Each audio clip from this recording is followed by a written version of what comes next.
తెలంగాణ ముఖ్యమంత్రి రేవంత్ రెడ్డిని ఎంఆర్పీఎస్ వ్యవస్థాపక అధ్యక్షుడు మందకృష్ణ మాదిగ కలిశారు.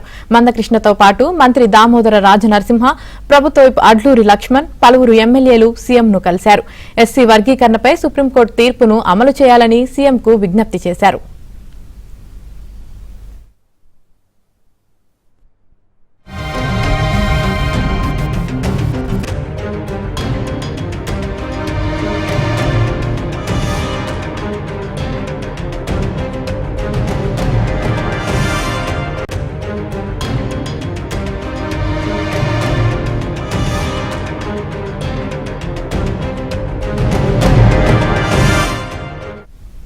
నరసింహ, ప్రభుత్వ విప్ అడ్లూరి లక్ష్మణ్, పలువురు ఎమ్మెల్యేలు సీఎంను కలిశారు.